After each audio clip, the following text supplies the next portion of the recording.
Сәлеметсіңдер ме балалар?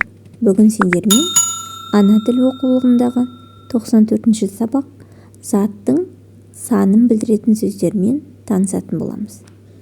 Ал балалар, сабақты бастамас бұрын заттың санын білдіретін сөздер не екен? Айтайықшы. Заттың санын білдіретін сөздер қанша, неше деген сұрақтарға жауап береді. Олай болса, бірінші жаттығуға назар аударайық.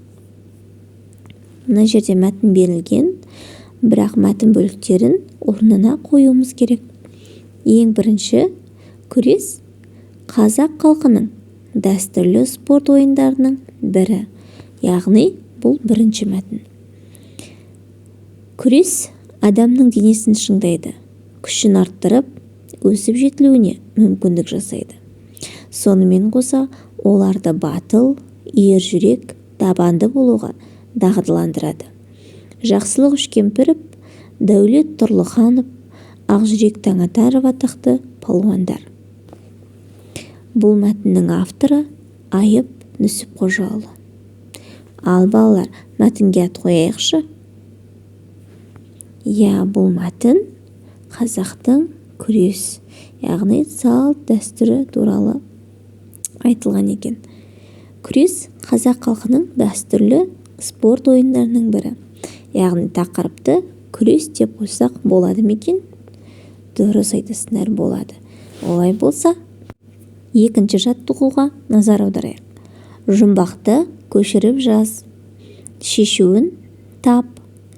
Екі мықты мендескен, бір-бірімен белдескен. Ал балалар, ойланайықшы.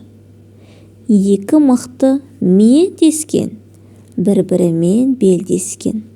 Бұл кім екен? Дұрыс айтасыңдар, палуан. Екінші жаттығуды жазып болсақ, үшінші жаттығуға назар аударайық. Суретке қара, қандай сандарды көріп тұрғаныңды айт.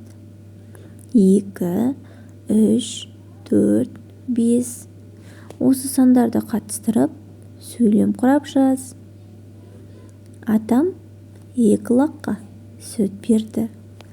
3 құлын жайлауда жүр. Менің 4 бауырым бар. Ағам 5 дәптер әперді. Ары қарай өздеріңнің шеберліктеріне қарай ұстаздармен бірге отырып, сөйлем құрап жазыңдар. Бүгінгі сабақ сендерге түсінікті болды ма?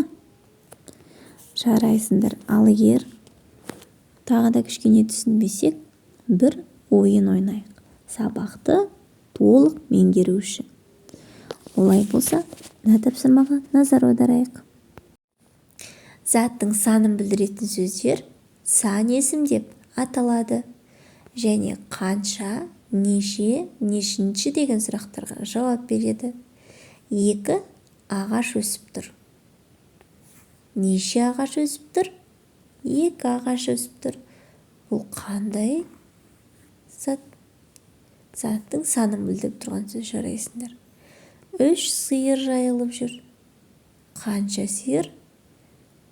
3 сиыр жайылып жүр. Бұл да заттың санын білдіріп тұр. 50-ші пойыз өтіп бара жатыр. Нешінші пойыз? 50-ші пойыз өтіп бара жатыр. Ер 1 рет өледі, қорқақ 1000 рет өледі. Біздің айтып шыққан сандарымыздың барлығы заттың санын білдіретін сөздер екен. Жарайсыңдар.